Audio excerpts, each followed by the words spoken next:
that at the end of today's session, we will have added value to us. We will have learned about our mental well-being, because mental well-being is what is now becoming the talk of the town, to the extent that even our ISO standard, ISO 4001, has to create a guideline for mental well-being, ISO 4003, which is a guideline on how you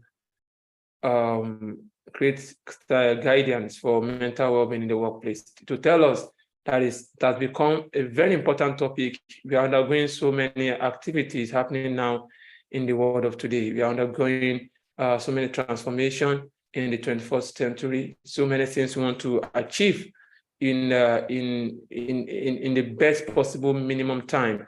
And because of that, there are issues of stressors, issues of emotional stressors. We have so many forms of stressors happening to us on our daily activities. At the same time, we want to meet up with our ends meet. We have our personal health challenges. We have insecurity issues, financial needs. All these things accumulating together to form a form of mental distress, mental disorder, and mental illness to us, together with underlying mental condition that we might have. So today we'll be exploring the aspect of depression. What is depression? How can we identify? And what can we do to improve on our mental lifestyle? It is a very important topic that everyone needs to be present, especially in this part of the world where we have so many economic issues, in addition to our normal challenges.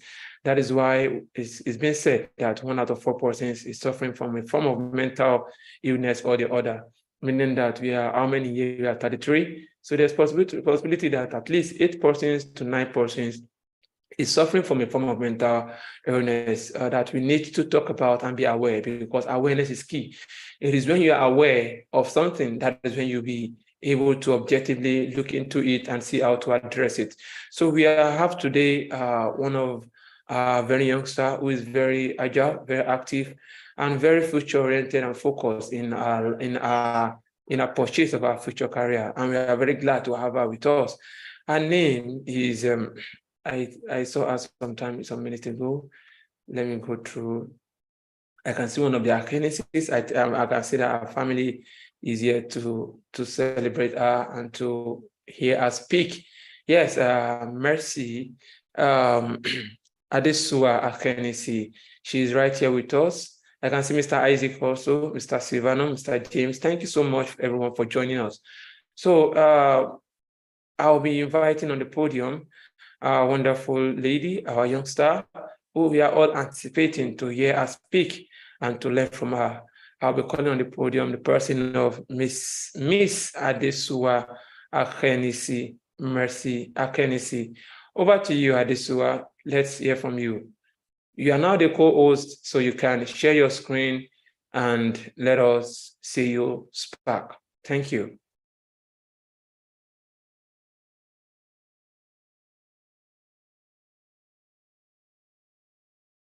Akenis, are you with us?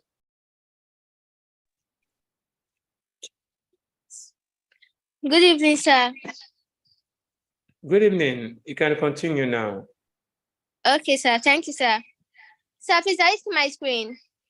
Yeah, we can see your screen, but it's telling us share device screen and the likes.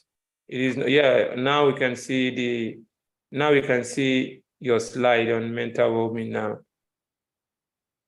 Okay. Thank you, sir, for giving me the opportunity to speak. Thank you, our beloved leaders, professionals, fathers, and mothers. My name is Adesua Akenisi. I am a year 9 student of SIDEC International School.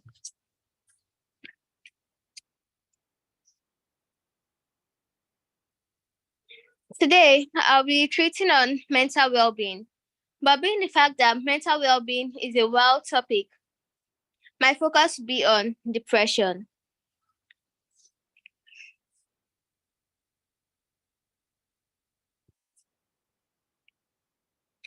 What is mental well-being? Mental well-being can be described as a combination of how we feel, that is our emotions, and how we function, that will be our relationship with others. It is something that affects everyone, both old and young, and anyone can experience good or poor mental well-being. Mental health has been further broken down into three major components, which is the cognitive health, the emotional health, and behavioral health.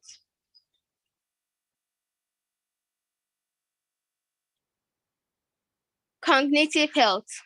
The cognitive health is mainly about how we think,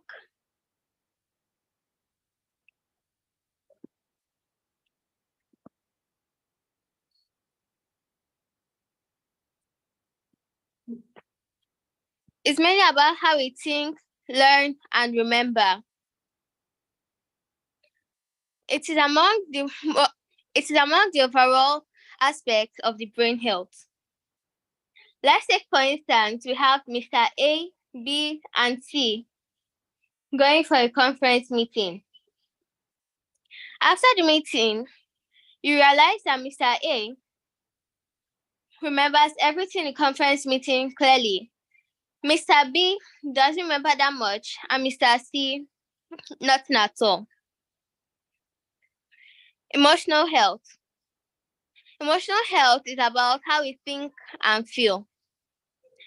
It's also about our sense of well-being and our ability to cope with life events and our own emotions. Behavioral health.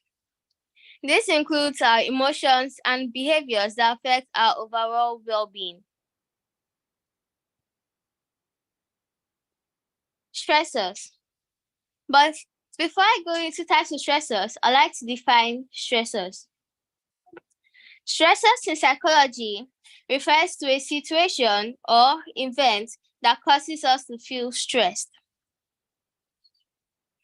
It could be internal or external.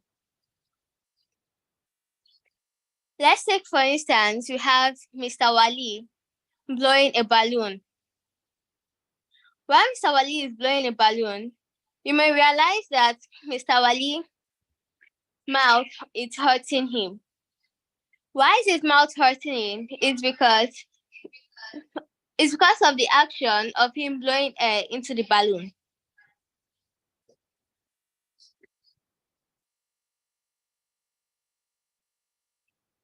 While Mr. Wali is blowing air into the balloon, we can take, for instance, the air Mr. Wali is blowing into the balloon is a stressor.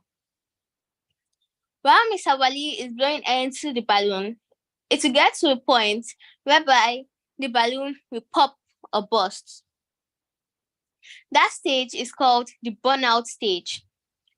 The burnout stage is a stage referred to where a person has reached their limit. When it gets to the burnout stage, it may lead to depression, and from depression, it may lead to suicidal thoughts. Now, types of stressors. We have physiological stressors, lifestyle stressors, major life event stressors, organizational stressors, financial stressors, social stressors, and family-related issues. But please note, before I continue, that all the 7 types of stressors listed here are related to depression. Physiological stressors. These stressors could come from pregnancy, injuries, or other physical health problems, such as, let's take a person driving to wherever they are going. This person suddenly faces a car crash. On getting to the hospital, it's realized that the person's spinal cord is damaged. What causes physiological stressor is the fact that he has been injured and now traumatized to not drive a car again. And then he has other physical health problems, be it stroke, body damage, and then he'll be thinking of how or when his body is going to get healed. Lifestyle stressors is mainly about the choices we make that dictate our lifestyle. For instance, we have a friend. This friend has a lot of high degrees, including his doctorate degree. And then has a junior who has only his bachelor degree. This friend is looking up to his junior because his junior is living a lavish and fanciful lifestyle, while his job isn't enough to pay for his debt. Major life event stressors. It could include bad news or side events. Let's say we have a person going for a stroll and then suddenly faces an accident. When the person's family is called, they found out that the person has died tragically. This is the bad news and a sad event. Organizational stressors. It includes work-related stress as a result of either work overload or toxic work culture. For the instance of having Mr. X. For instance of having Mr. X, going to work, he's timid, shy, polite. So if someone is to bully him, he can't do much about it. A to G, and I'll point their work on him, on Mr. X. Now, Mr. X still has his boss. Mr. X still has his boss, Z. Mr. Z, upon all the work overload from his colleague, is still facing a toxic work culture. Financial stressors. It could be as a result of economic crisis faced in the country, just as we are facing Nigeria today. What's facing Nigeria, we all know that it has resulted in financial hardship due to high inflation rates. Social stressors.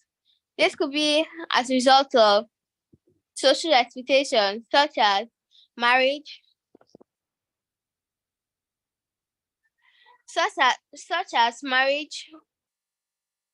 job, or financial expectation, whereby we have Mr. Akim, for instance, having to be pressurized by family, friends, and the rest to get married.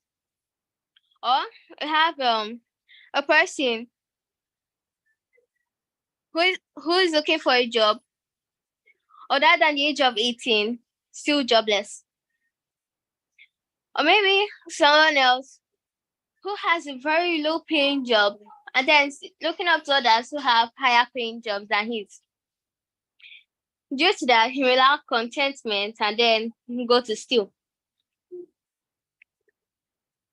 Family-related issues such as having a toxic marriage or relationship, just as we read on the news, whereby you see husband beating wife and wife beating husband. Or overburdening of financial expenses, whereby we have Mr. D being so nice and kind to his family members, having to pay for all their debts, including his own, with just the little salary he has been able to gain. All mental stressors could lead to depression. In this picture here, we can see this beautiful lady sitting down thinking about her life. So please, if you're going through something, say something by seeking for help. Note that you should always voice out. Depression. What is depression? Depression is a mood disorder that causes a persistent or continuous feeling of sadness and loss of interest in things that we once loved. Types of depression. We have clinical depression, persistent depression disorder, shortened for PDD, destructive mood dysregulation. I won't go into the types of depression, so at your leisure or free time, you may go through them yourself. Causes of depression. As noted earlier about the types of stressors, how about you take financial stressors, for instance? Under cause of depression, we can see that financial stressors lead to low self-esteem.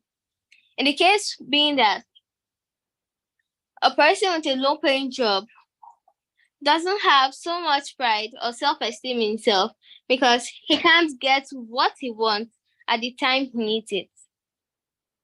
He can't so much go out for parties because that will mean him being indebted. It could also lead to trauma where the person has a low-paying job, has a lot of bills to pay, and then the person can't sleep well at night thinking about who he'll borrow, where he can get a better paying job from, and what he can do to sustain himself. It could also lead to isolation because the person wants so many people to know because they may make fun of him about it. It could lead to poverty because the person may have a bad influence on the company where he's working for. And as a result, he may lose his job. This leads to poverty because he doesn't have any financial saving where he can fall back on. Heartbreak. It's of course a heartbreaking situation. Poor health. It will lead to poor health in the case being that he's lacking sleep, has to think too much, and then he's frequently having nightmares about where he'll get the money to pay for his bills. Poor health. Death of a loved one. It could lead to the death of a loved one whereby this person is having a family member in the hospital. If this family member seriously needs the money for treatment, but because he can't get the money for treatment, the family member may die, leading to more debt. From the death of loved one, he'll still have to pay for a discharge fee, and then have to pay for mortuary, and needs money to organize a funeral. Anxiety. Of course, it causes anxiety because the person will be feeling stressed out. What triggers depression? Research suggests that depression doesn't spring from simply having too much or little of brain chemicals. Rather, there are many possible causes of depression, including faulty mood regulation by the brain, genetic vulnerability, or stressful life events. Other factors that could result to depression, it could be childhood experiences, whereby we have a child of maybe 6 or 8, losing their parents, being maltreated, being bullied on the road, finally getting to the orphanage, and then is being maltreated. Even after the person has been adopted, the person will still be feeling traumatized by what he faced during his childhood. Life events could be the tragic untimely death of a loved one. Style of thinking could be a negative thinker, or other mental health problems. Maybe a person who has been seeing perfectly suddenly losing his eyesight due to an accident or whatever. Family history. Maybe the family has a lineage of people owing debts or drunkards or whatever. Medication, recreational drugs, or even alcohol. Treatment for depression, we have therapy, counseling, medication, and even self-awareness. Professionals in treating depression, we have psychiatrists, psychologists, also known as mental therapists, like our dear host, Mr. Wali, and also social workers. Prevention of depression. Depression can be prevented by maintaining a healthy sleep routine, managing stress with healthy coping mechanisms, practicing regular self-care activities such as exercise, maybe running, jogging, going for bike riding, meditation, maybe yoga, or going to the spa for massage. Staying away from people who make you feel bad or sad. Doing things that makes us feel happy. It could be speaking with loved ones, chatting, playing video games, watching movie, eating, whatever makes us feel happy. Above all, we should ensure to take help by voicing out. Please note that the, please note that mental illness is real and can be cured. Please stay alive. Coping mechanisms and recovering tips. It could be staying active, going for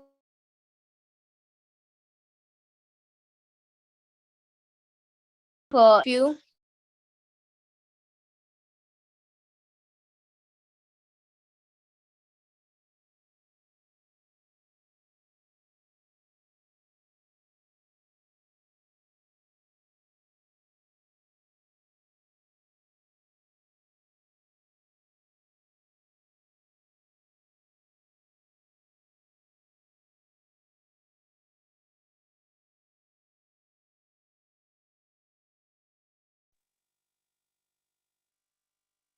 Yeah, good evening. I think we lost our facilitator.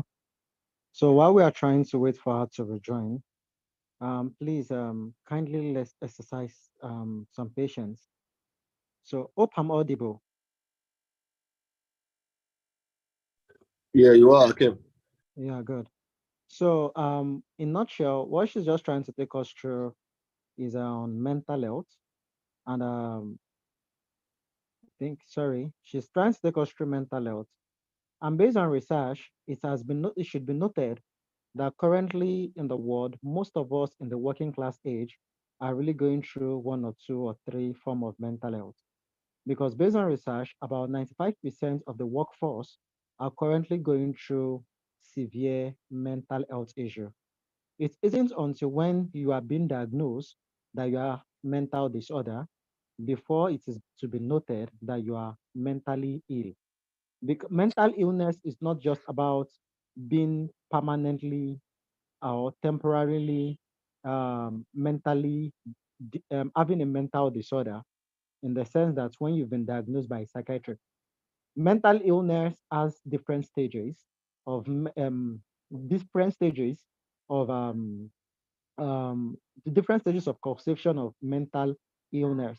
Like for instance, now it starts from the accumulated stressor stage. In the course of the accumulated stressor stage, that is the period when we start getting stressed. And in terms of when we talk about stressor generally is talking about any activity that can end up making us get distressed, any activity that can make us have the reasons to be what? To be mentally stressed. So mental stresses are so different in different forms, but based on the topic she's treating, which is depression. So the generic mental stressors are the physiological stressors, the lifestyle stressors, financial stressors, and so on and so forth. And when we are talking about mental stressors generally, we are talking about things of causation factors that can result to mental stress. Part of it could be family related. For instance, someone who is working and probably is the only one that is the breadwinner of the whole family, taking the responsibility of the wife's family, taking the responsibility of great grandfather's family, taking the responsibility of as much as possible family based on the low income he or she is receiving. At the end of everything, due to the family related issues, such as toxic marriage, such as an abusive husband, and so on and so forth, could result to a performance or lack of productivity at work. We've seen cases of people whereby when they come to work, at the end of the job, for them to go back home is always an issue. That is what end up leading to some man becoming a drunkard, whereby they will have to go and while away time at the bar just for them to be able to get something, to get yourself high before going home to meet probably a toxic wife, or to before going home to meet a toxic husband. And sometimes some people might be due to work-related stressors.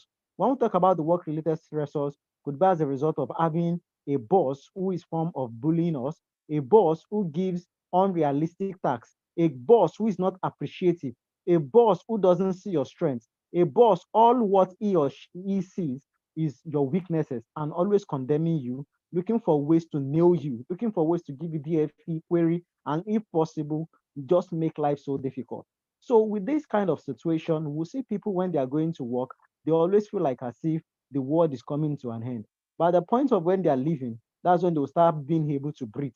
Finally, I came out of this workplace today, like as if they are going there to go and end their life in the place of work. At the end of everything, this end up leading to what? A psychological stress to the worker due to the welfare facilities. We also have economic stressors, financial stressors. Currently in Nigeria, as we talk today, we know that the high level of inflation due to the current economic situation in Nigeria has led to a lot of people being financially stressed. When we talk about being financially stressed, it talks about the situation whereby currently high level of inflation, transportation has increased, cost of rent have increased, cost of feeding has increased, but the salary is still the same. At the end of everything, such a person who is a worker will end up not being able to meet up with the necessary ends means. At the end of it, what happens? This person become financially stressed. This person become a debtor. Now, as you can see, most students will be resuming back to school.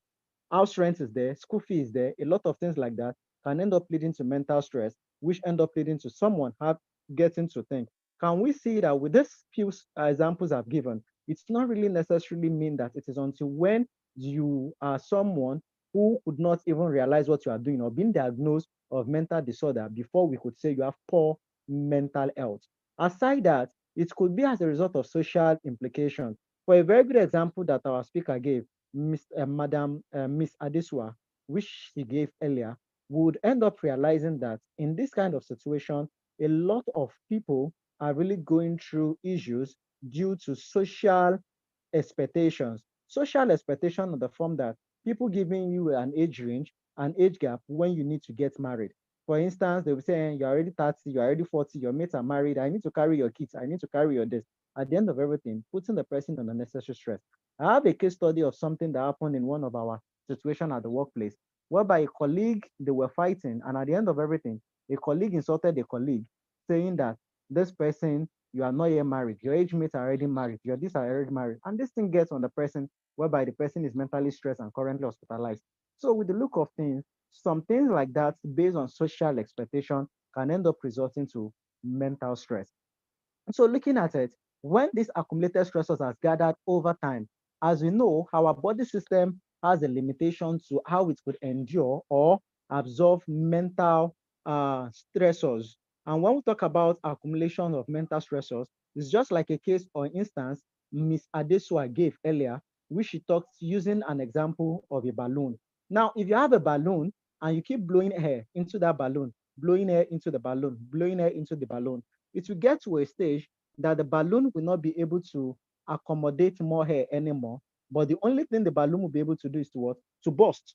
So at that period when that balloon bursts, that's what we call burnout stage. During this period, when you see people that are already getting frustrated, someone that you're already mentally stressing, at that period or at that point, you end up seeing that this person will end up getting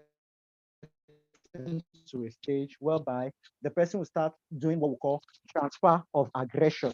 That is the period you see colleagues, you see friends that even any small thing, they will start getting angry. Any small thing, they will start getting frustrated. Transfer of aggression. You will see people getting frustrated. You will see people getting angry. You see, and the thing is this: when we talk about anger, anger is still very much easier because anger now in this kind of situation, when you are getting angry and transfer of aggression, you are passing it to another person. In that situation, you see a romantic husband, a wife wants to touch a romantic husband, and the next thing you will see is, if you dare touch me, I will beat you, I will slap you, I will do this, because the person is going through unnecessary stress. So looking at it, transfer of aggression is still very much easy because at that point, people can easily observe, Mr. Vincent, this one that you're getting angry at any little thing, hope no problem. and they'll be able to engage the person. But guess what? Frustration is different. In the case of frustration, you are getting angry at yourself. That is, you don't just know, you just be angry at yourself, even feeling like as if you should just beat yourself up in the case of frustration. And this can end up leading to some other situation, which we call the next stage of mental stages, which is depression. So by the time the person has gotten to burnout stage, and at the end of everything, you've done all the needed thing you need to do, and the person didn't really take the health serious by ensuring that you go for counseling, or you voiced out to people to train you, to counsel you for therapy, for therapeutical treatment, and so on. At the end of everything, someone like that will end up getting to the stage of what? Depression. I observe our speaker is back, Madam Adesua. I Hello? think she's back.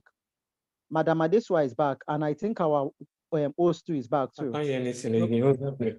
So, Madam Adesua, can you share your screen and probably continue from where you stopped?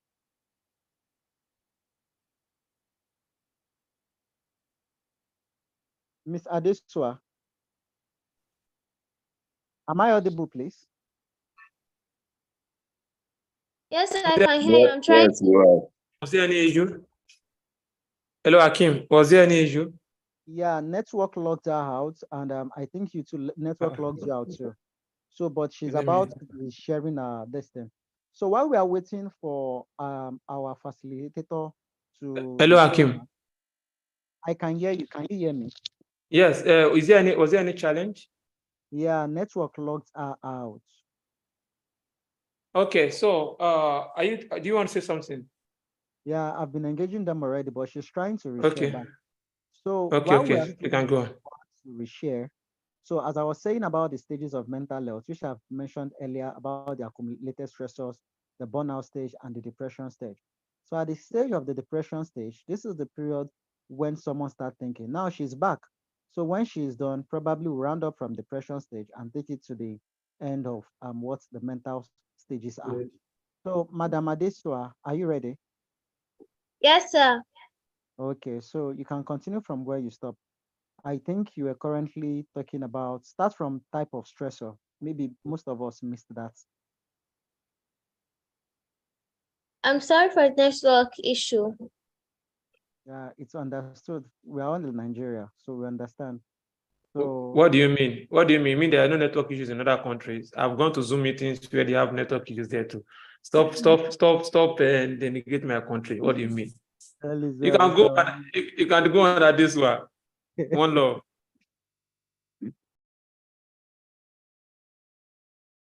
Okay.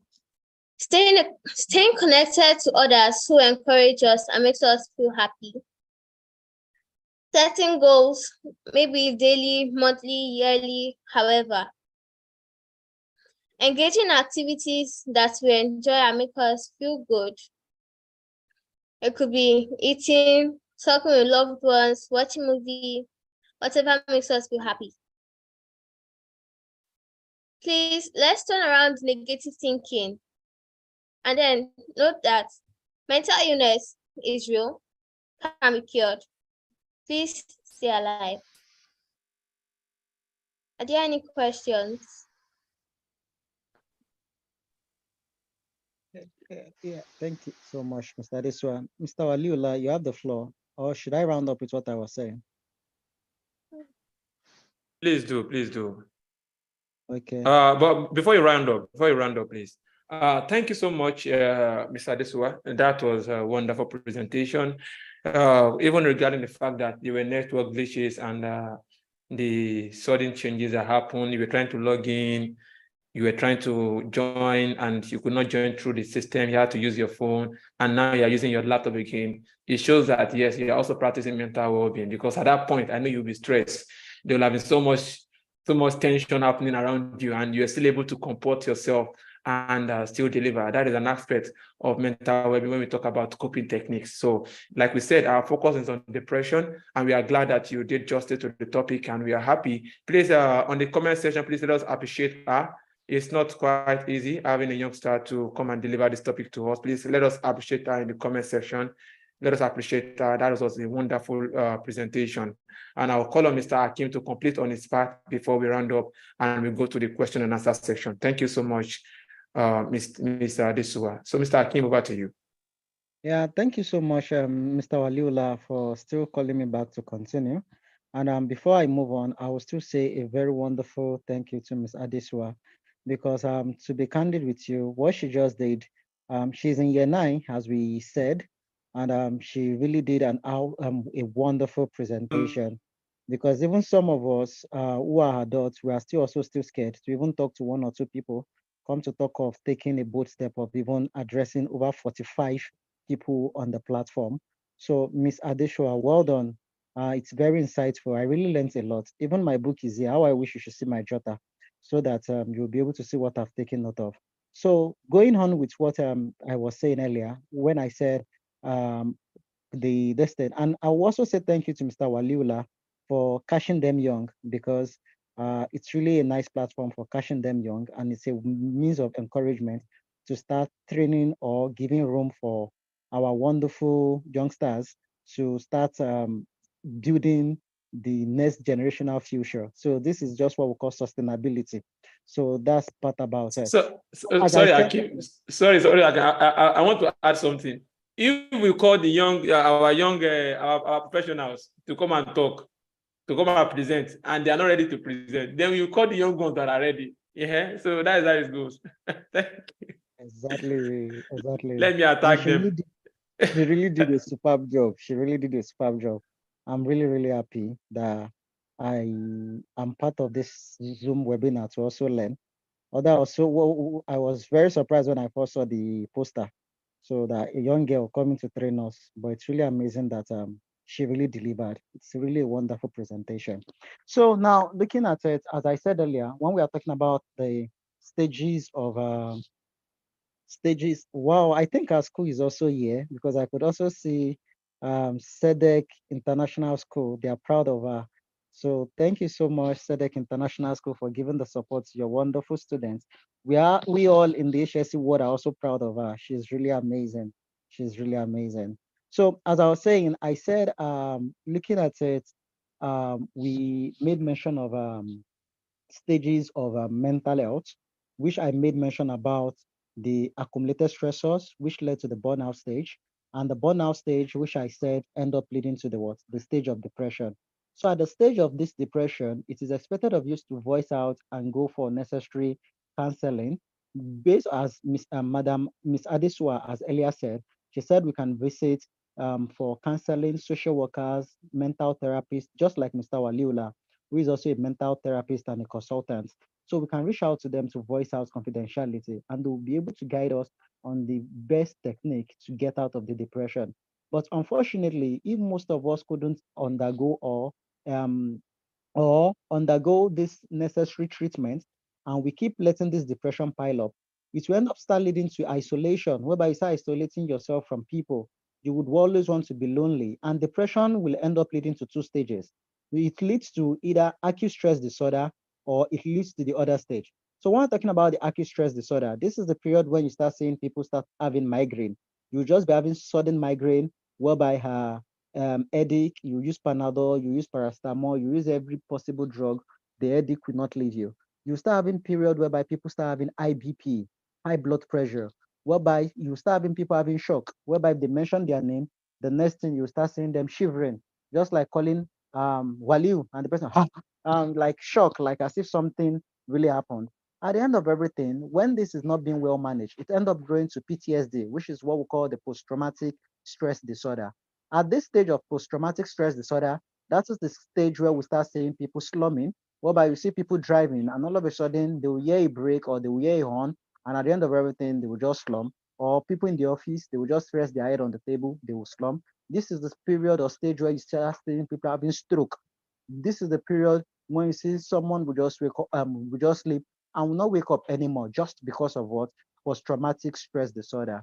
So the other phase that I said, if after depression could lead to, depression could end up leading to what we call the mental disorder. So at the case of the mental disorder is when you have temporary disorder and permanent disorder. So the case of temporary disorder, That's when you start seeing people having loss of memory.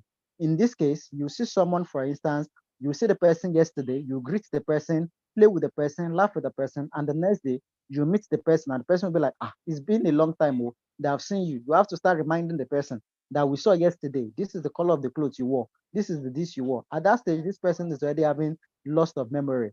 At this period, again, you see some people that they call, sorry for the F word I want to use, 1 minute madness. In the next minute, you see them playing with you. In the other minute, they're already displaying mental disorder, 1 minute madness. At this stage again, it can also lead to permanent disorder, whereby this person is totally has been diagnosed that the person has mental disorder.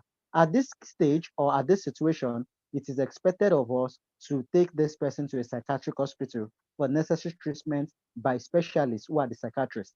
But in the case of post-traumatic stress disorder, when someone has already gotten to the stage whereby they are having different, what will I call it, whereby they are having different stages of shock, stroke, they also need to meet a specialist who is to treat them. So aside the case of mental disorder, acute stress disorder, and post-traumatic stress disorder, the other one that happens, which is very common that every one of us know now, is the what? The suicidal thoughts. At this stage of suicidal thoughts, that is when you will see someone who would drive down to Third Milan Bridge, park the car beside Third Milan Bridge, and jump into the ocean.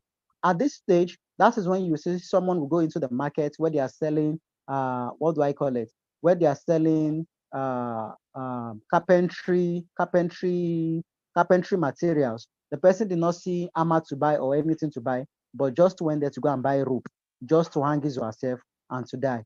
At this stage, you see someone who would go into the kitchen, and at this point, the person did not see fruits to eat, but all what the person went to go and pick up his knife to stab his or herself.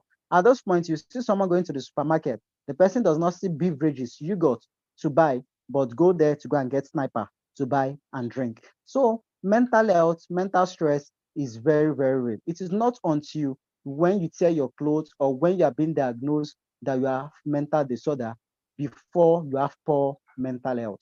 So please and please, the best medicine is for you to always ensure you quickly voice out, talk out, and always try to consult experts who are there to guide you through, so that we won't end up having a sorry case for you.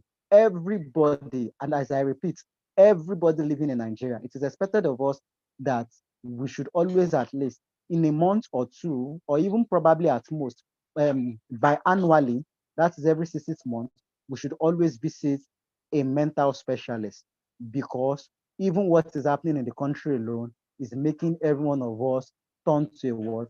Turn to a mental health patient. So at this case, I rest my case and I leave the podium to Mr. Waliula, who is an expert in this field, to share more light. And if you have any question, please feel free. Once again, Mr. Deswa, thank you so much for this enlightening section. Thank you. All right, Mr. Akin. I can see that Mr. Christopher has been raising up his hand. So before we round it up, I would like to call him to the podium to speak. Mr. Christopher, over to you, sir. Okay. Good evening. Good evening, sir. Good evening. Please, I took out so much time to listen to this. And I very much enjoy the way the lady and this young man has presented this wonderful topic. Honestly, I will wish, please, encourage this lady, catch them young, let her go to school, organize this type of things, educate the younger ones, because they have a lot to go in life. Some of us, we have experienced this, we know this, we have read more about this, we have gone through all this. You need to catch these young ones now. And with this lady, I think I'm very happy. And she understood it very well. Let her start from a school and organize schools and let them discuss issues like this. Go to churches where you have youths. Present issues like this so that you get them now to understand this very, very serious issue before they get to that age where they start losing and getting burnt out. Honestly, I'm really impressed. And what you are doing, Walu, I'm very grateful. Please keep it up. All right, thank you so much, sir, for that.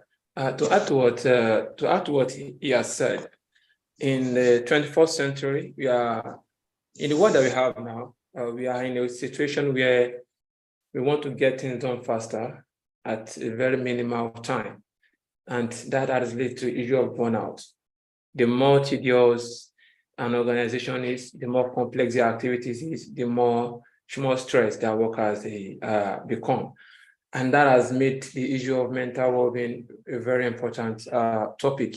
Even there was a research done in Canada that talks about what is the most important factor that could affect individuals' health and lifestyle. Is it physical illnesses? Is it physical injury? Is it mental illness? Is it mental stressors? And they come to the conclusion that mental illness, mental stressors are what affect people more. In fact, mental illness has affected more people than a combination of people that has died, people that have been affected by war, stroke, HIV, and the likes, like 4 of them added together. This is because, for example, when someone, I used to make this example when I'm talking about mental well-being. When someone falls from the staircase, for example, it's very easy for the person to report to his boss that, sir, I'm injured, I have an injury, I fell. The person can easily get a report because there's a physical evidence to prove that the person is injured. But you can't go to your boss and tell your boss that, boss, I'm mentally stressed and burn out. Your boss will tell you to go and burn out on your chair and continue working. And that is because the awareness of mental well-being has not gotten to that stage. And people are suffering from mental well-being more than physical well-being. Our brain weighs I think our brain weighs around 2% of our whole body weight, but does more than 20% of our activities, because it's the brain that we use to do so many things at the same time. Apart from the fact that the brain is working normally to coordinate the internal metabolic activities, the brain is also being used for our daily activities. That is why we have what we call coping techniques. And this area we are going to focus on in the next few minutes. I love the analysis made by Akim and Adesowa. So when it comes to, I want us to have an understanding because of what we call a switches model.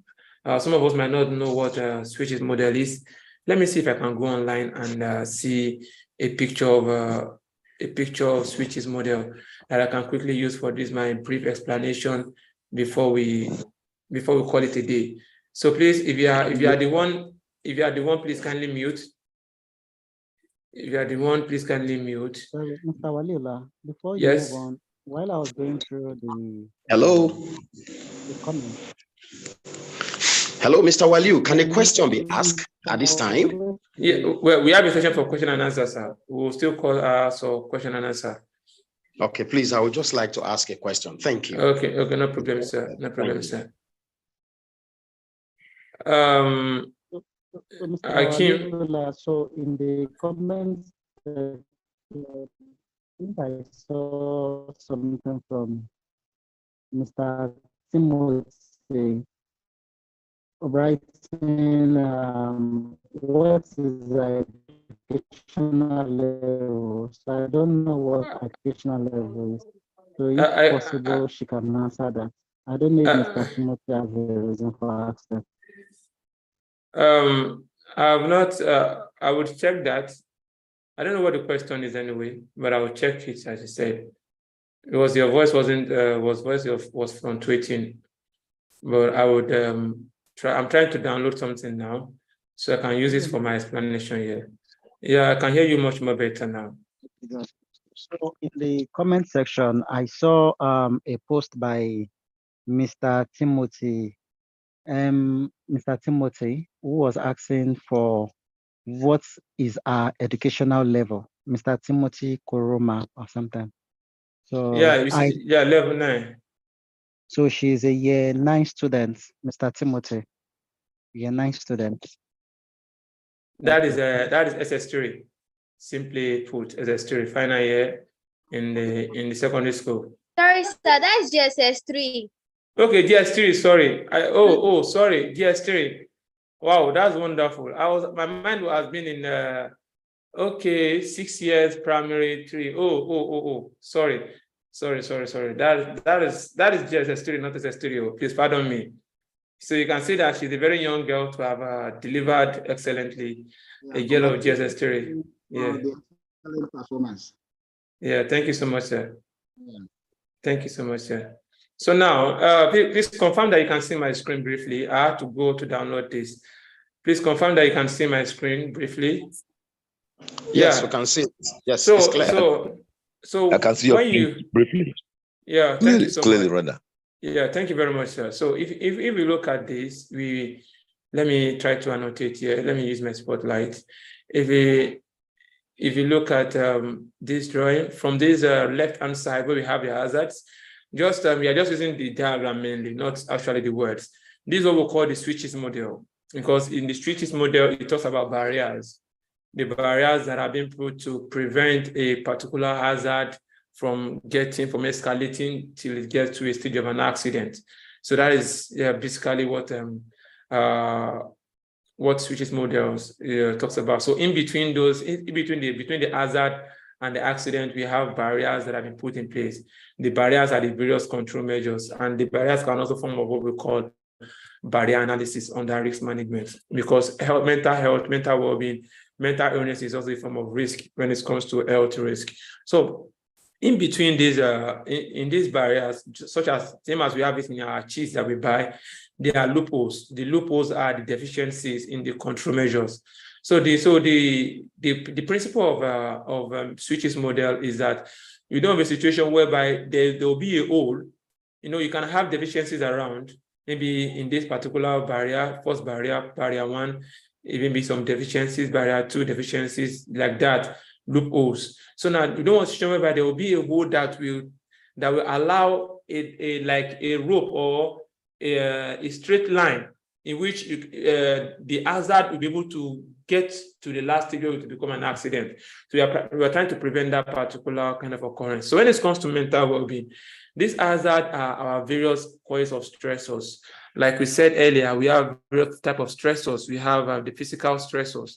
That is from our physical activities, jogging, walking, cooking, moving around. That's our physical activities. And we have mental stressors. That is when there is when we have inability to concentrate and some other forms. And they are fairly easy to recognize, especially when you have worked to a particular level and you have become mentally stressed because of the activity you are undertaking emotionally. Everything is not only physical. You might be sitting in a space and you'll be mentally stressed as a result of you using your brain. Like I said, our brain weighs just 2% of our body mass, but takes about 20% of our total energy. Yes, total energy. Takes about 20% of our total energy that we have, our total calories in our body, because of the kind of activities it get involved in. So it's possible for us to be mentally stressed. And sometimes we can be physically stressed and mentally stressed. That is why I give kudos to our women out there who go out to work, go through the traffic in Lagos, still go to deliver their job excellently, and still come back to take care of the family. Yes, most times women, when we get home, we become stressed, with their level of stress, and we just want to relax and see the food prepared and get done. But our women, they still go through these two stages of stress. The third one is behavioral stress.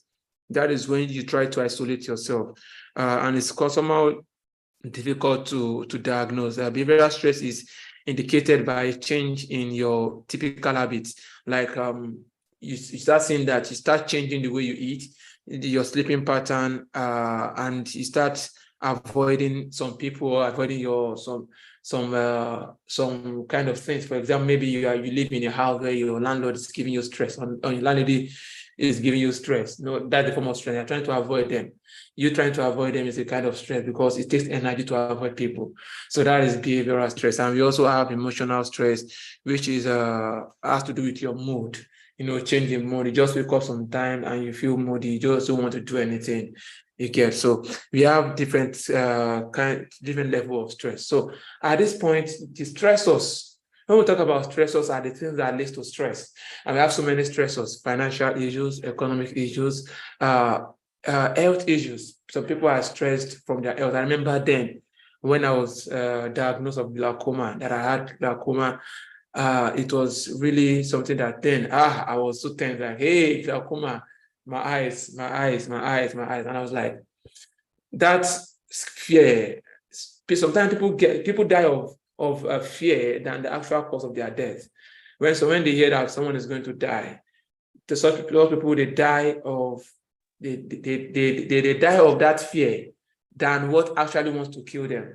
That's why you see people, they've been living with HIV for years, for 2 years, for 3 years, for 4 years, and they're living fine. But when they get that news that they have HIV, within a few months, their body system changes, and before you know it, they die. Now, it is not actually, the HIV might have contributed. Yes, digitally is the actual cause, but something that's contributed to it, which is the emotional stress, which is the mental stress that I'm having HIV. So that aspect needs to be addressed, and that is where the barrier comes into play. We'll talk about the barriers later. So apart from there's financial stress, emotional, financial situations, economic situations, insecurity issues. We are scared. I remember then when exactly we guys, if we want to escort our girlfriend from her house to where she's living, we'll walk down. By the time we are coming back at night, we will run. The same path that we took with her, that we're not running.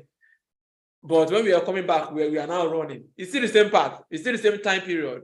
But because of what can be associated to a perception of insecurity, that perception will make us to run because we are scared. And meanwhile, nothing might actually happen. That is why sometimes you are, if they tell you, maybe they tell you now, wherever you are now, to run now. You say, why do that? I'm tired. I don't want to run. No, I don't want to run. But if you hear a sudden sound, boom, now everybody will pick up and start running. Why the change?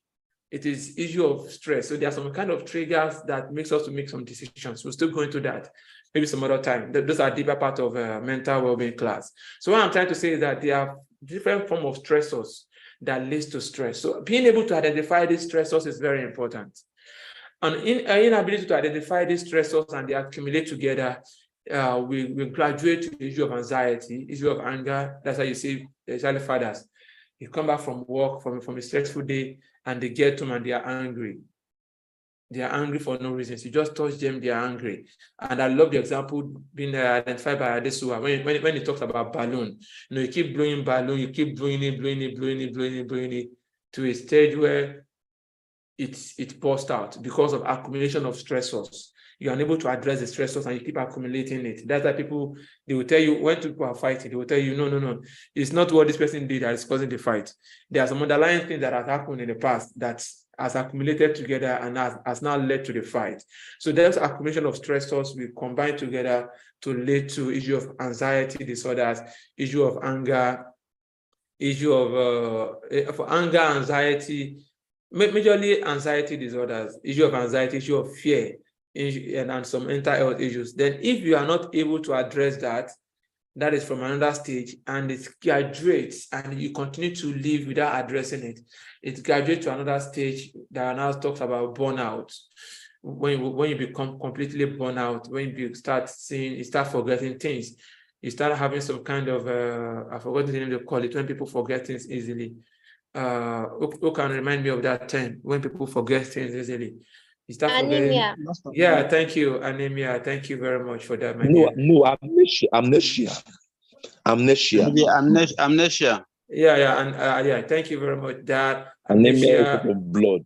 Yeah, I think anemia has to do with blood something. So amnesia, then we have amnesia has to do with loss of memory or forgetfulness. Okay. Yeah, thank you. Yeah, thank you so much. For loss of thought, forgetfulness, loss of memory, then having burnout, you start seeing that you are not very active again. Just little activity, you are tired for the day. You get to work by 10 o'clock, 9 o'clock, you're already tired. You have accumulated the stressors, you didn't manage it effectively, and it has led to burnout. At that stage in time, there are a lot of characteristics. We'll have gone into identifying the characteristics of at each level, but because of time, we won't be able to go through those characteristics. So you start seeing some characteristics at the stage of burnout, then you start, but I'm already getting burnt out. But you need to realize it. That's why the awareness is key. So from burnout, if you're unable to address your burnout, you're unable to address language. Another one is called languishing. You're unable to address languishing. You're unable to address burnout. You are unable to address loss of thought, loss of memory. Then it now graduates to the issue of depression. So at the stage of depression, it is now getting difficult. It is like we used to say, it is getting worse. It is now getting difficult to diagnose because it's becoming deeper. Because even that person may not even realize that it's becoming depressed. That is why they find it difficult. At that stage of depression, they find it difficult to communicate because they believe that nobody wants to hear them. It's just like someone who's trying to shout, but his voice is not being heard. You are screaming. You have a feeling that you are screaming. You have that feeling, just like you are dreaming. I know in our dream, the way we fight in our dream is very funny. So you have a feeling that you are screaming, you are shouting, but no word is coming out from your mouth. So people cannot hear you, but you have that feeling that you are shouting. So at that stage, it's very difficult to realize. It takes people who are very observant, who are very close. That is why relationship is key. I see some people, they will tell you can outgrow people, you can outgrow this, you can outgrow your friend, people that are able to study, to know who you are, so that when there are differences, they're able to identify them. So at the stage of depression, when that has not been identified and that is not being corrected, because at that stage, it might be going through clinical depression, which is not. It will require some kind of medical intervention, psychotherapy, and the likes. And someone's unable to manage it, then it's now graduate to the issue of suicidal thoughts and suicide. Suicidal thought is when this person is trying to plan his path through. At the stage of suicidal thought, they try to do it, but it's not successful. They try to create their attention, but it's not working out. They start to make some statements. I'm going to kill myself. At that stage, it's still suicidal thought. They are still talking about it. So I'm going to kill myself. I've had stories about this when I take class on mental well-being for organizations, which we do every time. So at that stage, the person is having that thought of, I was going to kill himself, looking at the options. Should I go to the Third Mainland Bridge? Should I use a rope? Should I use Gamalin 20? That is a poison rat insecticide for farming, or should I use? They start planning their way through how they want to kill themselves. At the end of the day, if at that point in time nobody realizes it, and at that point in time, they don't just wake up one day and say they are feeling fine. I've had in one of my classes, I had a story where someone said the person was a cousin, and the guy was like going through stage of depression and through suicidal thoughts. So they were trying to kill himself, but it didn't work out. So they tried to rescue him from that situation, to take him out, rehabilitate him and the like, but they didn't do it well. So within a short of 1 week, 2 weeks, he started playing, he started having fun. So they were like, this guy is now back, he's now good. Just for them to just wake up one day, one night and find out that he's dead already inside the room. He finally killed himself. So what I'm trying to say is that when people go to the state of depression, it's not something that they will just wake up one day and say that they are fine. It takes time to gradually take them away. It's just like an issue of addiction. Addiction is another aspect of mental well-being. We're talking about substance abuse, because those are the poor control measures that people apply. You can see that it's a very wide topic that we can't exhaust in a day. So when addiction, people can't just wake up one day and stop smoking, or wake up one day and stop drinking. It takes time. Same thing applies to depression. It takes time to take them out of that shame. So from depression, if nothing is being done, it can lead to suicide, or it can lead to heart attack. If the person has underlying mental health issues like BP, IBP, heart attack, heart failures, it can lead to such medical condition, and it can lead to madness. Yes, a psychotic disorder. I don't want to use psychotic, because psychotic disorder can be schizophrenia, for example. We have schizophrenia, which is an example of psychotic disorder, but it can lead to what we literally call madness, where people start behaving mad. A lot of mad people are out there. Most of them is not spiritual.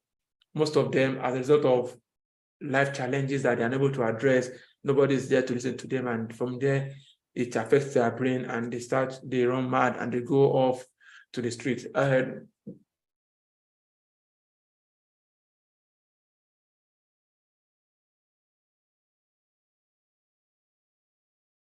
it because she also made mention of it herself on social on her page. The woman is a Meolaka. She's a Yoruba woman that talks about issue of mental well-being, that talks about women and the like. So she said there was time that she left home. She was having a very toxic marriage. Then I think her first marriage. Then one day she just left home with her child in her back, and she started walking. She was just walking, was just going. That even she didn't know. That it now took somebody. Later they were telling her the story that somebody who recognized her as me. She's someone that just keep to herself, that don't talk with people, that don't have family, that don't relate to her family or neighbors or the like. It wasn't just spotted her and just like, Meolaka, Ibolonlo, where are you going to? You just told the person that she's just going, and she kept walking. The person now had to realize what was happening. Quickly call people's attention. They carried her immediately to her home, immediately to the hospital, and they started trying to rehabilitate her before she got better. Assuming that kind of person just left, they'll be looking for her. Please, we are looking for Meolaka, we are looking for her. Before you know it, she has started eating on the refuse bin. We say, spiritual attack, something. Most of them are not spiritual attack. As a result of mental health issues, mental stressors that has graduated to mental illness because there was failure for it to be addressed. And that's why we have those barriers here in this switches model, where we create a barrier for it to, from stressors to graduate to stress, from stress to graduate to anxiety, anger, frustration, and the likes. From those stressors, anger, frustration, anxiety, to now graduate to depression, from depression to graduate to suicidal thoughts, from suicidal thoughts to graduate to suicide or mental health issues. We are trying to look at the barriers, the control measures. The control measures, understanding our lifestyle is very important. Being able to identify, awareness is key. Building good relationship. Our wonderful speaker, the wonderful lady, has given us a number of control measures individually. They're what we call coping techniques. How do you cope? Coping starts from childhood. In fact, it starts from the genes, from childhood, from your environment, from your culture. Africa generally, they tell us that Nigerians, they can cope with anything. They can cope with any environment. So societal-wise, you can have high coping technique. You can have that high coping capacity naturally. Say Nigerians, they can cope. In fact, if $1 should become 10,000 naira, Nigerians will cope. In fact, if fuel should become 10,000 naira, Nigerians will. We have that way of that. There was a time I watched a particular documentary when they did a research that it wasn't Nigeria, like a foreign organization. They did a research on Nigerians, that Nigerians have this high level of coping capacity, for they are able to cope with almost everything. Before you know it, social media, Nigerians are there. They're already using it to laugh. We are coping. I'm not trying to denigrate what we are going through. I'm trying to talk about our personality as Nigerians. We have this coping capacity. So when it's comes to societal factor, we can have high coping techniques. At the same time, individually, you should have a way of coping with things, and it starts from childhood. There's a particular part of our brain, the frontal lobe, the focal cortex, where that grows till it gets to the age of 7. So our habit, the way we are brought up, will affect how that particular part of the brain will grow. Notwithstanding, there what we call neuroplasticity and I think neuroplasticity and one other one, where our brain can actually develop and change. This is a very big topic that we can't exhaust in a day. So it means that even when as a child, we are unable to develop some kind of coping techniques and the likes, as we grow on, our brain our cells keep growing, meaning that we can change our habit. Negative habits, we can change them. We can develop positive habits, because under coping techniques, we have negative coping techniques and we have positive coping techniques. Some people, when they are stressed, they go to drink, they go to bar, they smoke, they take hard drugs because they're trying to forget it, and that will not solve the problem. Having positive coping techniques, for example, having your diary, as simple as having a diary, it helps you because your brain is doing so much work. Instead of trying to stress your brain to remember all these things, you can actually write these things down to reduce the stress you keep to your brain. Such little things matters. Building a good relationship is also a good coping technique. Having a pep talk, going out, doing what you love, going for your hobbies, what you love doing, relaxing, having a time to relax. Having a wide space in your lifestyle when you try to relax and cool the tension. I remember when earlier this year, I was going through some very difficult financial stage because of, as a consultant and a young one at that point, at that, and being a situation whereby the election affected the few clients that you have, and none were calling for jobs to give you jobs and the likes, and you are like, everything is going down. I was going through serious mental health situation there that I could not even think directly, but I had to okay, let me calm myself down. Let me relax. Let me look at myself. What can I do to relax? Okay, let me go out. Let me just bring down the tension so that there will be space for me to think properly.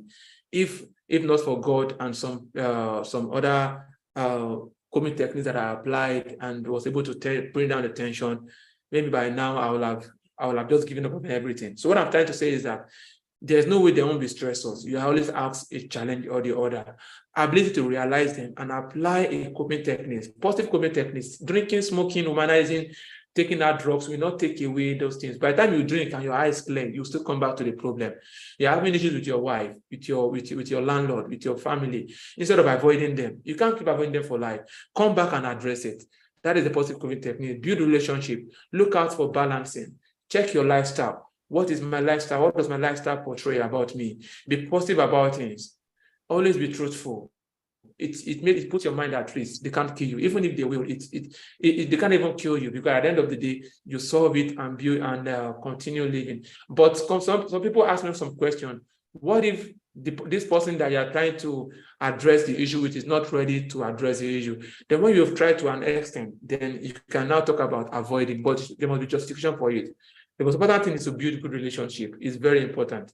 So that is about building relationship. Then we have other forms of positive coping strategies. We have what we call emotional focus, and we have problem focused. In fact, I've realized that emotional focus is very key, especially when it comes to exercises. As simple as exercises are, because the principle behind this emotion and problem focus is that to focus your mind on, because once our minds are scattered, you are thinking of this, you are thinking of this, you are thinking of this, it gives you mental stress and you're unable to think straight. But by the time you have a system where you are able to actually itemize what you're going through, and also in emotion focus, you're trying to streamline your focus on something. That is why when you go, when they can recommend watching a movie, because the time you are watching a movie, your mind is on, especially a movie that is captivating, your mind is on that movie. It has limited your ability to be that situation where you think of so many things. You are only watching the movie. At that point in time, when you are done watching that movie, it brings your mind down. It's a comic movie, a movie that makes you laugh. Another one is exercising. When you are jogging, there's no way, because you'll be stressed. When you are jogging, your mind will focus on the jogging. Either you are thinking of getting to where you want to jog to, or thinking about when you are going to get home, or thinking about what time it takes you to get home, or you are focusing on your heartbeat, which is very important. So when you are doing that emotion focus strategy and you are exercising, you are able to streamline your focus and build your emotional context, build your emotional, your inner self. So at that point in time, you are taking away distractions. So it helps you to focus. Even there's a particular term called focus. I think it's called mind focus or something, where when you get to work, maybe the first 30 minutes or 40 minutes, just focus on your work. That focus will help you to build your inner mind and you have to relieve yourself of stress. So emotion focus it is very wide when it comes to taking a pep talk, talking to yourself in the mirror is also part of emotion focus. Going for a massage, going to play tennis with your friend, everything that has to do with the emotional aspect of you. Now, problem focus addresses the problem itself. The emotion focus addresses the emotional aspect that comes as a result of the stress. For example, when you are stressed, because there's an emotion that comes with it, emotion focus addresses that particular stress. But when it comes to problem focus addresses the problem. Okay, I'm having financial issue. Let me write it down. I'm having a financial issue. Where are those areas that I can see money? What can I do to get money? Who can I meet that can lend me money that will be used to do a particular business? You're trying to address the problem. Problem focus is also on a weekly basis. Having a diary is very, very important. As simple as it looks like, as it sounds. Having a diary on what you do weekly, what you do at the beginning of the month. At the beginning of the month, I itemize all my activities. at the beginning of the week, I had to myself, like today now, this evening, I'm going to write down all that I'm going to do. So I don't need to start thinking of what I want to do for next week. I've already written them down. If I want to remember anything, I just go back to that diary and I will mark it. If I've done it, I will mark it. If I've not done it, I'll put it there. I have not done it. So at the end of the week, I'm able to look at, okay, what have I achieved this month? And I celebrate myself. Okay, at the beginning of each day also, I also have a list of what I want to do for the day, so that I'm able to focus on what I want to achieve. If there's another thing that I remember that I want to do, I will go back and add it to it. So it streamlines my focus. Instead of thinking of what I want to do and stressing myself, I have a diary that guides me on my daily activities. So it reduces that area of mental stress or emotional stress that comes with it. So all these things, there are a lot of control measures. At the stage of burnout, you have your characteristics. At the stage of depression, you have your characteristics. And at the stage of suicide, you have the characteristics and you have the control measures. The farther it goes from the stressor, the more difficult it is to put control measures in place. And this I'm going to stop here for today. I didn't actually plan for this anyway. I just wanted to listen to our beautiful speaker and also to listen to Hakeem and drop one or two things. But it's like I've already done a presentation on his own. So maybe some other time I can find out time and properly discuss or educate us on management of mental well-being, because it's very wide. Management of mental well-being, you are talking about psychological safety, you are talking about violence and hostility, you are talking about mental health first aid, you are talking about burnout, you are talking about depression, you are talking about anger management, you are talking about managing a difficult boss, because you are talking about both the workplace and at home. So mental well-being, we are talking about mental wellness in the workplace. So many aspects. It's very wide that we can't just exhaust it in a day. In fact, when we do the training for organization, it takes 3 days. It takes 3 days to take the training completely. And we spend our time completely from 9 o'clock to 4 o'clock, a break in between, and we dissect it. And they always love the session. It's a very interactive, very engaging, because it's not abstract. It's what you go through every day. It is what you would put yourself in while we are taking the course. So maybe some other time, if you have time, we would dissect it properly. But I really appreciate Adesua for doing a wonderful job, for taking us through the city of depression and what we need to look out for. If you need us to train your organization on this particular aspect, is a safety, from what you are hearing, is a health and safety training, and also a management training. It's a core management training that every organization needs. So you might invite us to deliver this training to your workforce in your organizations. I want us to come and do awareness in your school. Yes, it's fine, because kids of these days also need mental well-being classes. You see a child of 18 years will be complaining that he doesn't have a Benz yet. It's very crazy. I remember this particular girl, or this particular family of my extended family anyway, cousin, was telling my younger brother then my younger brother should be around 20 or so, was telling my own younger brother that is my younger brother not thinking of his life, that his mates are already buying pens, that his mates are already using iPhone. My younger brother has to just tell me, I was just laughing, because my younger brother is actually going through the normal process, education. So it was funny to her and to him, that how can this girl come to meet him of 21 years old that his mates are buying Benz. Meanwhile, you are seeing kids that are killing themselves, committing suicide, 21, 22, 23. Why? Because their friends are buying Benz. And these are stressors. Fake social media is another form of stressors that makes people to think deeply, to think negatively about themselves, have a negative perception about themselves, not able to plan their life, have an eagle idea about their life, and be able to address it objectively. While we understand that, we also need to look at the positive side, like, okay, we need to achieve things in life, but also understand what is the definition of success and what are the criteria for success. There is criteria for success, and how should you address when you see your younger ones being pressured, peer group being pressured, even in the workplace, the issue of peer pressure in the workplace too. That's why mental well-being is very wide, and I can't just exhaust it, because the more I keep talking, the more I keep saying, the more I keep talking, the more I keep saying. So I should just stop it here. So at this point in time, I'm going to drop the mic and would go to our question and answer section. Thank you very much. All right, Mr. Waliu, can I ask question now? Yes, sir, you can ask question now, please. Just a quick one, please.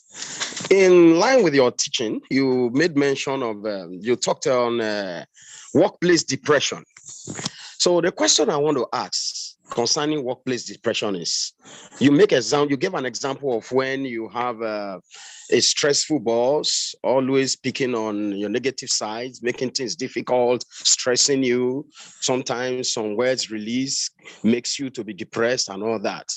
Now, in that kind of situation, what do you advise? What can a worker do? Or what is a control measure to this, or the coping mechanism, a particular coping you can apply, to remedy this kind of situation, this kind of depression from the workplace, as you gave example. Thank you. Okay.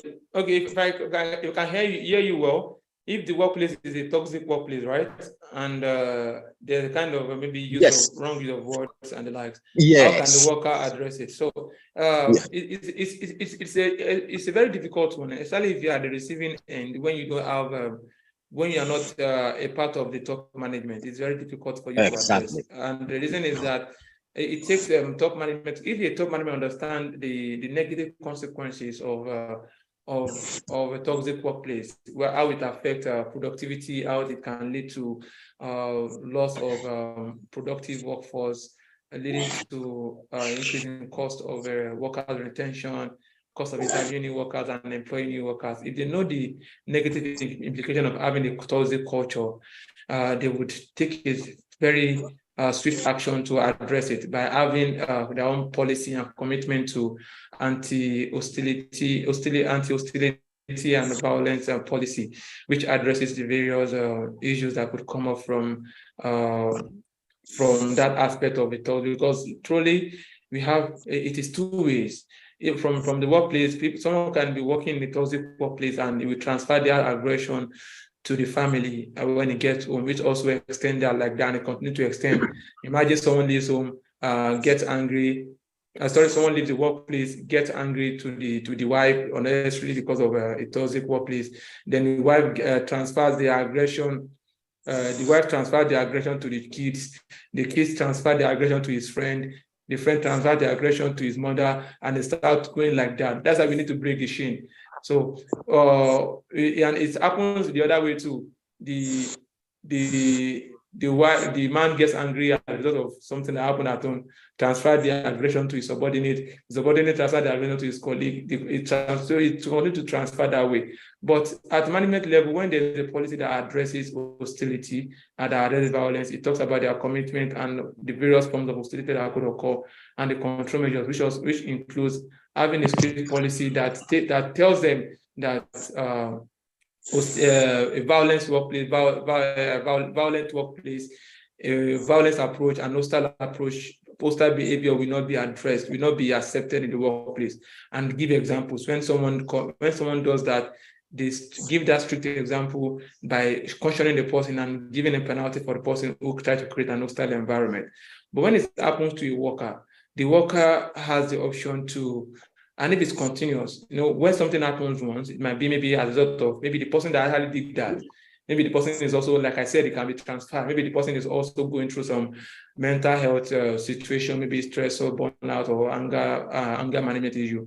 So maybe he will try to advise the person later and commit and talk to the person. But if it's something that is the person's habit, then the person needs to be reported to a top management. And if the person is a top management, that is a toxic top management, then either the person just need to communicate officially about the dissatisfaction in the way they are being talked to, or we do advise resigning, because the reason is that when you resign, you want to go to another workplace. You don't know what they're going to make there also. But it's always better when you try to address a situation as much as you can by communicating either directly or people that have similar opinion with you, maybe similar colleagues, maybe you have 4 or 5. That is when there's trust among you. Then you present your issue to the top management for them to address this issue, coming from the angle of what it can cost the company in terms of productivity and how it affects you mentally. That is as a team. Because when you go as an individual, they might pounce on you as an individual. But when you go as a team, and when there are no loopholes in your team, I'm not talking about creating peer pressure now or peer group. Peer group that is towards building a positive workplace. Is there from building a peer group that is focused towards pressurizing their manager. That is, but when it comes to achieving a positive goal, having a peer group, a kind of a teamwork where you present your discussion, your issues objectively to the top management, I think that could be that would be a great step towards solving such issue in the workplace. Okay. All right. Thank you. All right. Thank you, sir. Thank you. If you have any other question, please let us ask. Mr. Joel. If Mr. Joel trying to ask a question, I can see that it is unmuted. All right. Okay. If you have any other question, please. All right. In the absence of no question, okay, Mr. Sunday Akenisi, over to you, sir. Thank you so much, and I appreciate the organizers and the man that asked the last question. I won't say that in every situation, there's always solution. But when you pursue this solution the wrong way, you will not get to the end. As you have rightly said, leaving the job for another job is not the best solution. You must know there's a solution to your problem. And you need to find out. Because most time, you see that the leadership in your place of work, you could be the cause why they have that toxic environment for you. Find out, what did I do wrong? What do I supposed to do that I'm not doing right? Because it's easy for us to blame somebody and they hated me. Somebody is making things difficult for me. And you blame a lot of things. You sit down to find out. You must get solution. It's like when you're solving mathematics. You're not solving it the right way, but not to get wrong answers. But if you sit down and be able to find out, that will be a solution.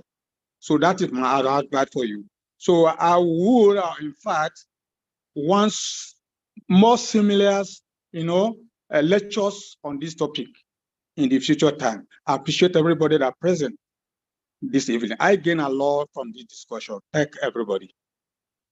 All right, thank you very much, sir, for that wonderful input. I think that is well noted. Positive solutions to issues is always better. When you approach an issue negatively, in fact, it starts from, that's why they used to tell women that if we can have a peaceful home with our wife, and we can solve every issue that comes from, because there will be issues, there will be no disagreement sometimes. If you can solve your issues every time you're living peacefully with your wife, then you can solve any issue anywhere, because it takes extra patience for you to deal with issues that come from marriage. So, Umo Khoir, Oluwatosin, please kindly unmute yourself now. Good evening. Thanks for this wonderful section. I really appreciate it. My question is, can we categorize heartbreak to depression? And what advice would you give to a person that speaks out of heartbreak? Okay. Heartbreak, you mean breakfast, Abi? Yes. Okay, so heartbreak is an action. The outcome is what will now tell us if it has led to depression or if it has, or it's still at the stage of anxiety and the likes. A lot of things lead to anxiety, a lot of things lead to depression. Heartbreak, death of a loved someone and the likes. If someone, depending on the kind of person, if, for example, there's what we call the level of experience. One of the things that determine the coping techniques of individuals is their level of experience. Someone who, for example, has lost someone before, maybe he has lost his mom when he was already old, and then when he is not as a kid, when he don't even know that he know what it means to lose someone, when he was already active as a man or as a woman, lost his mom. Then maybe later, maybe he lost his friend. because he has lost his mom before, the way he's going to feel will be different from someone who has not lost someone before.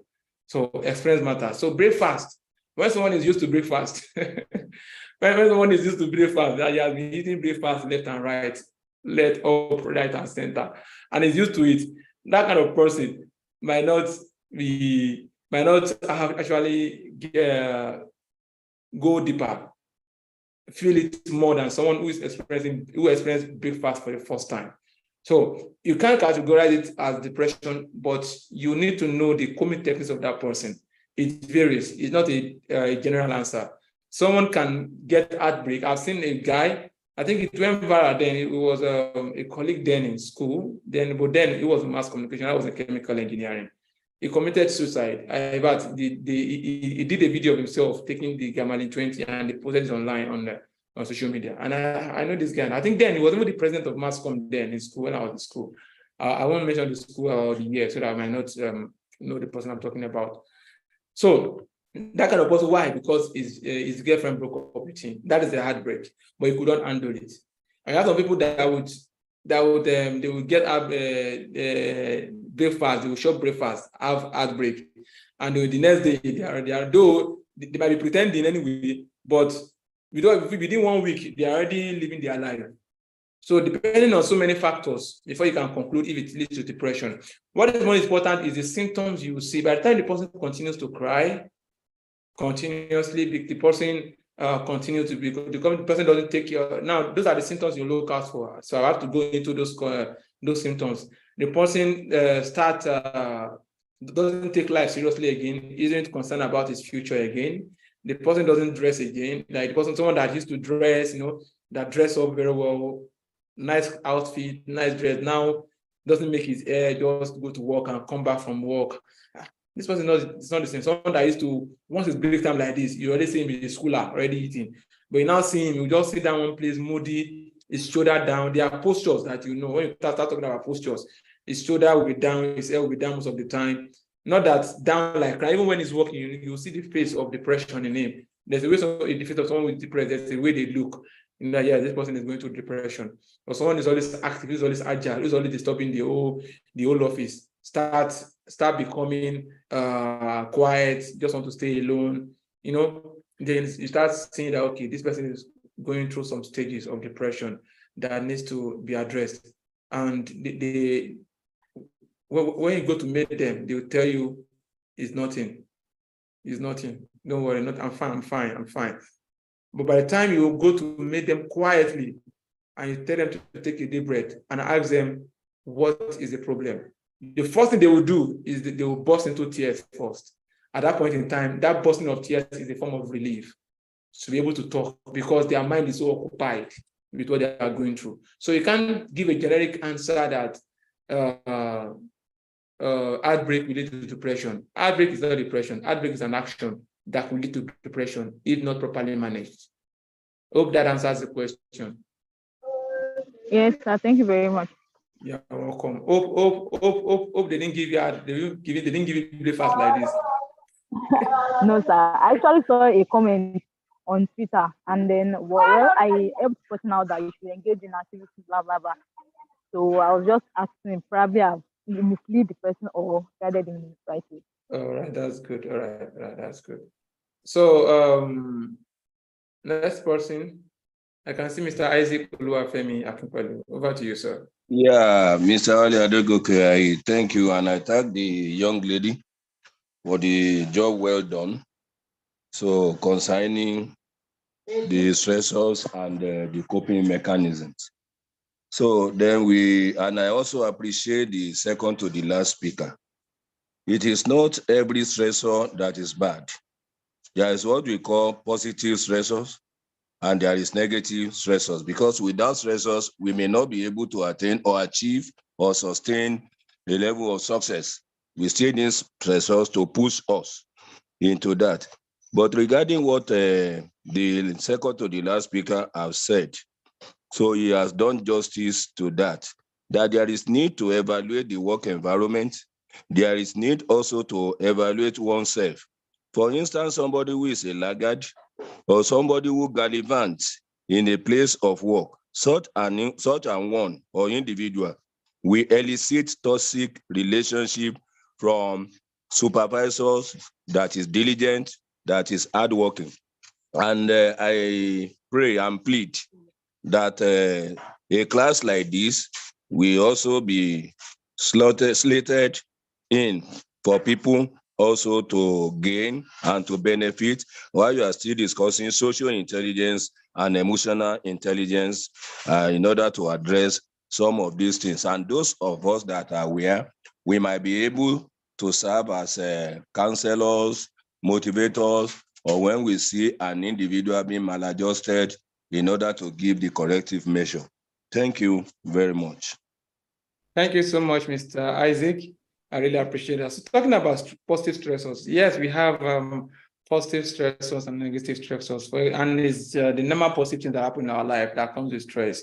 So for example, maybe you're waiting for your results, you know, and your result is something positive. If you know you are doing good, but you're just expecting a good result, you know, that anxiety that they're going to face this result today. Yes, it's a form of stress and it leads to anxiety, you know, expectation. Another thing is when you are having an interview.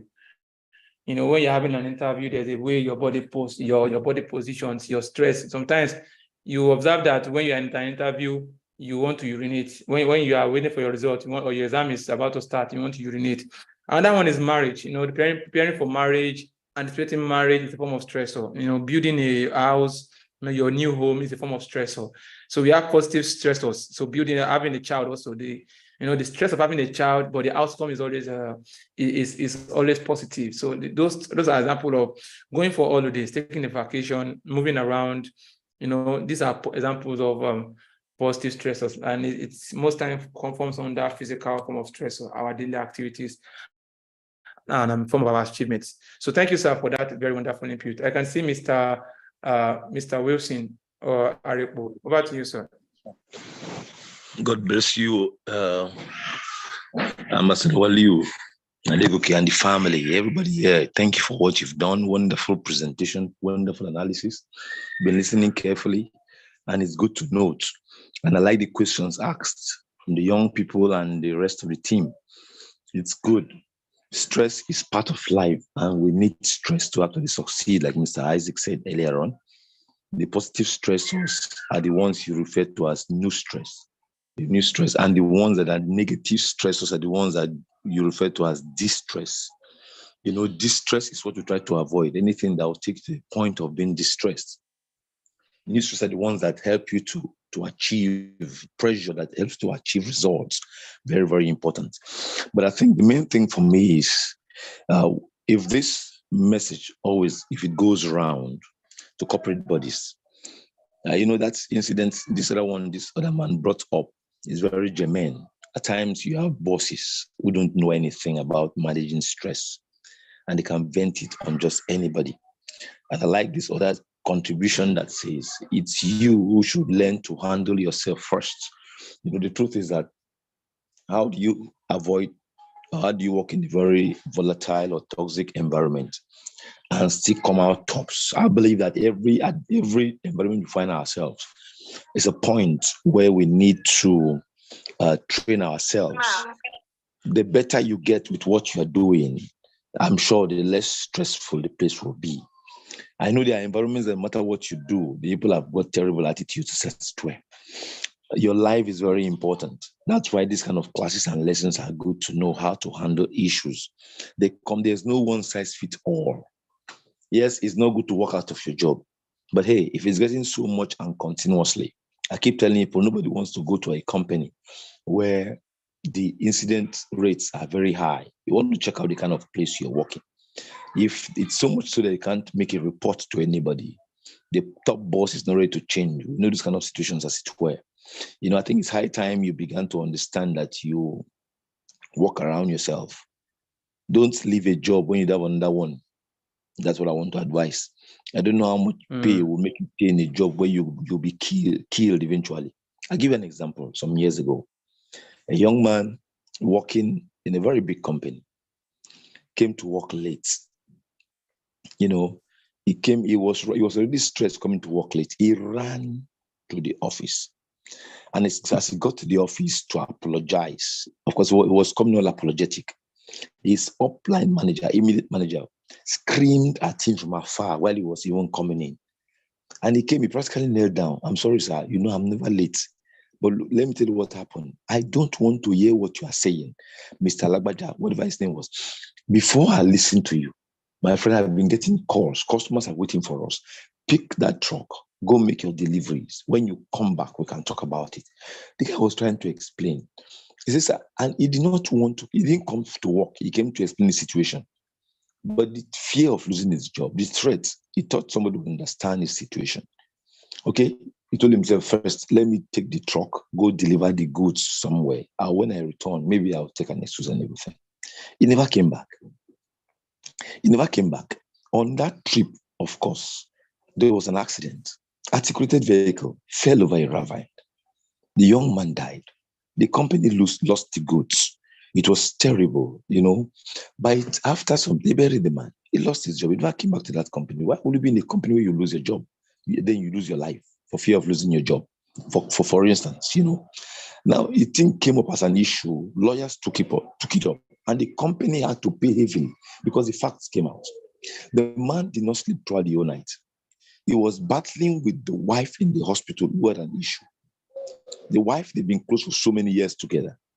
And by that morning, the wife gave up the ghosts, you know, and he was all confused, running helter-skelter. And he said, okay, let me go to my office first to report the situation, log out, and then come back to prepare. Put the mortuary, call the people. He went to that office in that state of mind. So he wasn't even himself. He was stressed. He was not mentally okay. His mental health wasn't to write about. And then the immediate boss had no listening ear. If somebody had just shown empathy, could have known that that guy was not even ready to work, even if he came 5 a.m. to work.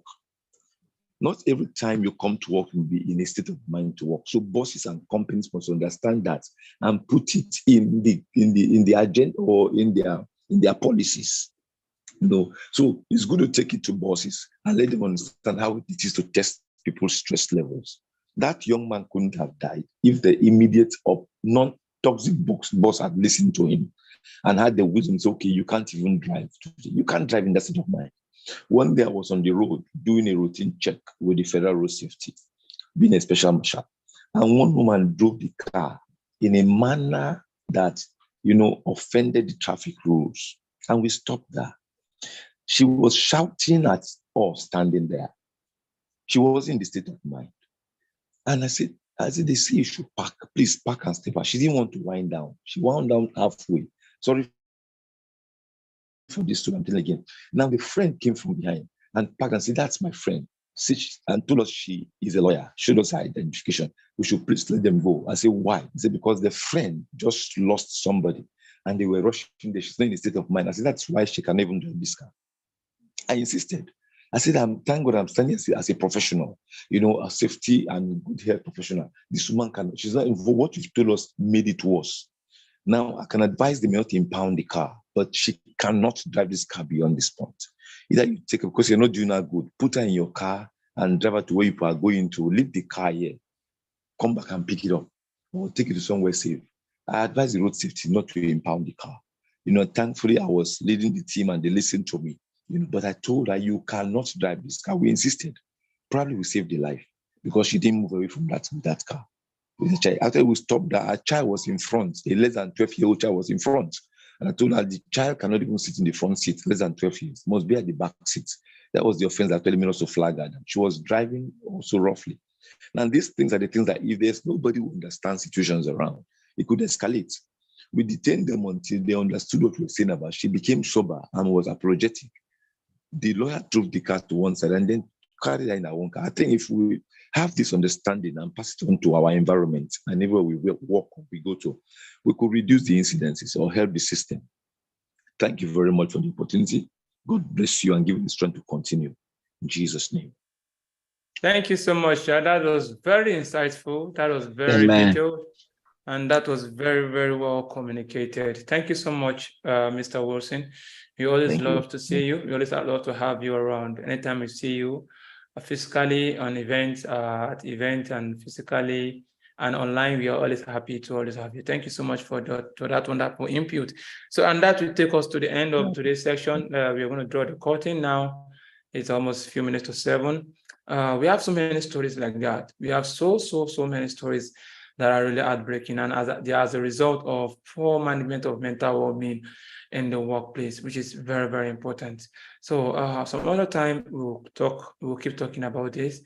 I will keep advocating for proper management of mental well-being in our various workplaces. Maybe I think there was time we talk about mental health first aid. We've talked about it before. If you want to know more about mental well-being, go to our YouTube channel, go to our playlist. There's a playlist that talks about mental well-being. There's a whole lot of videos that we've done in the past about mental well-being, both the ones we did on Instagram, everything has been uploaded on YouTube, and the ones that we did on YouTube also on Zoom also. Everything is on YouTube. Please take your time to go through them. And we also have short videos too about mental well-being. You can go on our YouTube channel, click on our playlist that talks about mental well-being, and you would really see a whole lot of them. Thank you so much, everyone. Thank you for taking your time to be a part of this. Thank you so much for your time. Thank you for being with us. Thank you, Akenesi Adesua. I'm very sure that you also might have learned a lot from the various input from our professionals, from our daddies here, and from everyone. We also learned a lot from you. Today is about you, and we celebrate you so much. We celebrate you. We are happy that we have you, and you did excellently well. Thank you so much, Adesua, for that wonderful presentation. Thank you, Akim, for the opportunity. Thank you for being here, and thank you for also sharing your insight on the subject matter. Mr. Christopher, Mr. Wilson, Mr. Sylvester, Mr. Abubakar, Mr. Timothy, my leader, Mr. Oluwale, Mr. Isaac, Mr. Sunday Akenis, I think that is the dad, and representative from the school, SEDEC representative. Thank you so much for being here. Thank you, Umohoir. Thank you, Mr. Abdulafiz, Mr. Darlington, Mr. Loki, thank you for being here. I saw Mr. Finley the other time. I think network was battling with him. I'm very sure that he can't battle with network. It's the network that's battling with him. Goats don't battle. It's the battle that faces the goats. So thank you so much, everybody. Thank you for your time. Thank you. When I say goat, I mean get out of all time. Those that know, we know. It is not goat, literally. People should not come. People should not come and say that at least calling Mr. Finley a goat. I mean GOAT, the greatest of all times. That's what I mean. When we say goat in the world of today, we mean people that we value and we respect so much. So thank you so much, Mr. Olumide Ali. Thank you, everyone, for your time well done. For your time well spent with us. Mr. Jasper, always with us. Mr. Olabode, always with us. Thank you, and see you some other time. See you all again, possibly next week on another wonderful enlightenment series with Waliola, proudly sponsored by Corda Safety Consult. And that reminds me, we have our ISO 9001 ISO lead auditor course coming up in upper week. Today's Sunday, so it's coming up next week. It's coming up. What am I saying? Yeah, it's coming up next week, Monday. And it's going to be. We've done our ISO 4001. We've done ISO 9001. We finished that one just a few days ago, and we've also done integrated management system lead auditor class, and the class has been wonderful so far. The feedback has been great, and everyone has been enjoying our sessions so far. And trust me, you would love to be part of this. It's at a discounted price of 120,000 Naira only. We've explained about this already in our previous session. So let's try. If you're interested, you can send us a direct message on WhatsApp via this number I'm going to post now. You can send us a direct message via this number, ISO 14001 Environmental Management System Lead Auditor course. Thank you so much, and God bless you. See you all again some other time. Thank you, and God bless you. Bye-bye. You can all unmute and say bye-bye to ourselves. Thank you. Bye-bye. Thank you so much for the Bye. Thank Thank you you so very much. much. I appreciate the Thanks very organizer. much Thank you for this to wonderful everyone that session. commented. Thank Thank you. you. Bye. Thank you. Bye. Bye. Thank you, Bye. Wale. Bye. Bye, bye, bye, bye, bye. Love you. Adesu, Thank Bye. you so much. Adesua, thank you, Adesua. Thank you so much. Bye bye, everyone. Thank Thank you, you, sir. Adesua, Wale. thanks very All much. the speakers, thank you so I much. appreciate it. Uh, Thank you. Oh, this Thank is you. another stress management. All right, thank you, everyone. Thank you, sir. Thank you, Well Mr. done, Love Lucky. you. Thanks Thank very you. Thank much. you. Thank you, Mr. Thanks. Lucky. Thank you Thank so you. much. So thank you so very much. All right. Well done. All right. Sure. Thank you so much, Mr. Lucky. Thank you so much, sir. Thank you, everyone. Thank you. Bye bye. Thank you. Bye. 10, 9, you. 8, 7, 6, 5, 4, 3,